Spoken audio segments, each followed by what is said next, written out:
Hello, I'm Gordon Lang, editor of DSLRtips.com. Photos taken at night can produce some absolutely spectacular results. In fact, many cities present their best views of all after dark.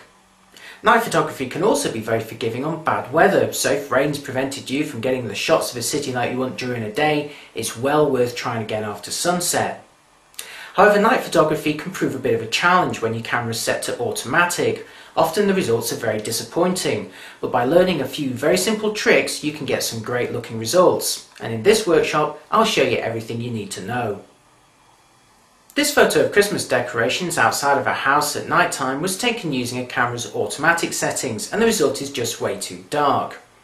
Set to automatic, most DSLRs will either get confused by this kind of subject matter or simply try and avoid camera shake.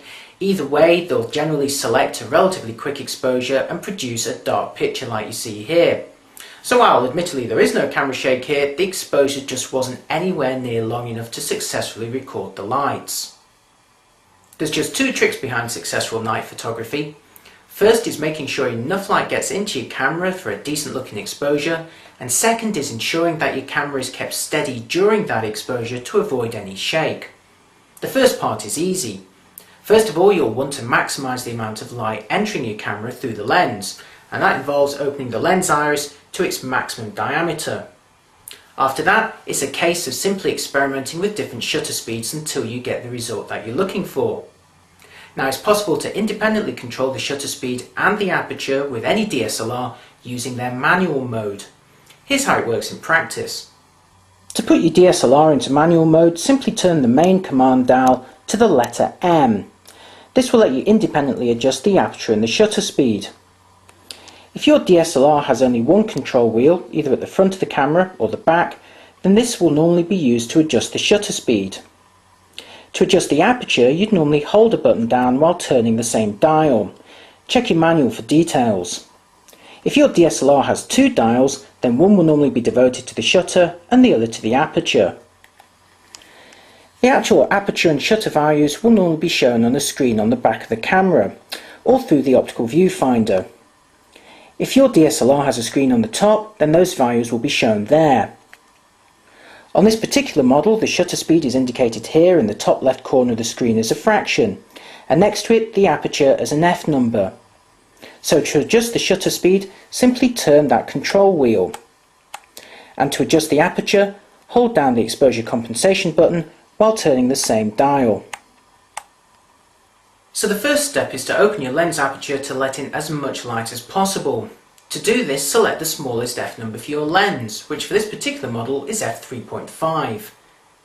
Next, adjust the shutter speed, and this involves some experimentation.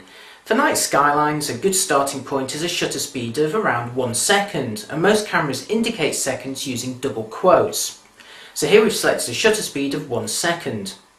If this produces a picture that's too bright, try a quicker shutter speed of say half a second or maybe a quarter of a second. And if it's too dark, try a longer shutter speed of say 2 seconds or maybe 4 seconds or perhaps more still. And now to that second trick that I mentioned earlier. The kind of exposures that you need for night photography are just way too long for you to successfully hand-hold. You'll end up with terrible camera shake ruining your photo in most situations. And this also applies whether your camera has built-in anti-shake or you're using a lens with optical stabilization.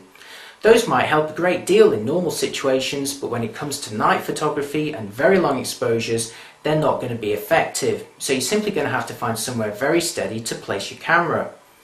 A tripod is ideal. They'll hold your camera steady and also allow you to easily adjust the angle for the exact composition that you're after. If you prefer to travel light, a gorilla pod is a great alternative to a tripod. But if you have neither of these at your disposal, then look around for a ledge or a post and balance your camera on that. They can actually prove very effective. Now, all of these will keep your camera steady, but once you press the button with your finger, you'll end up wobbling it again and causing camera shake. So to avoid that, use the self timer to take the photo or use an optional cable release accessory. Just one more quick note about using a tripod or a gorilla pod or leaving your camera on a post. Always switch any stabilization or anti-shake facilities off, because if the camera is steady, these systems can sometimes actually introduce camera shake when they're trying to counteract something that isn't actually there. So here's that first photo again of Christmas lights taken using a camera's automatic mode, and as before the relatively quick exposure has resulted in an image that's way too dark. Now here's a photo taken moments later in manual mode with a longer exposure, and the difference is quite dramatic.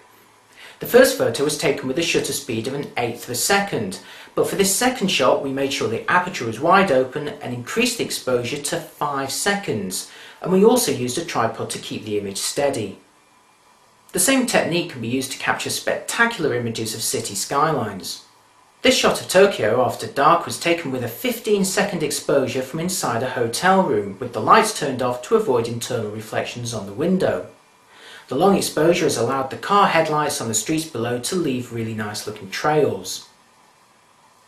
Reflections on hotel windows may not look good, but when they're on water between you and the view you can get some great looking results, such as this one of the Sydney Harbour Bridge. This was actually quite bright but still required a 1-second exposure. If it's not yet completely dark, longer exposures can actually give the impression of dusk or dawn. This photo of the Las Vegas skyline was taken after sunset when the sky actually appeared reasonably dark to the eye, but a half-second exposure has given the sky a brighter appearance while still capturing the city lights. Once you've completed your night photography, always remember to switch your camera back from manual to its fully automatic or the program mode indicated by the letter P. Successful night photography is possible with any DSLR, and once again it just involves 2 tricks. First, making sure you get enough light into your camera, and secondly, making sure your camera is steady throughout that long exposure. For a step-by-step guide that accompanies this video along with many more tips and techniques, head on over to www.dslrtips.com.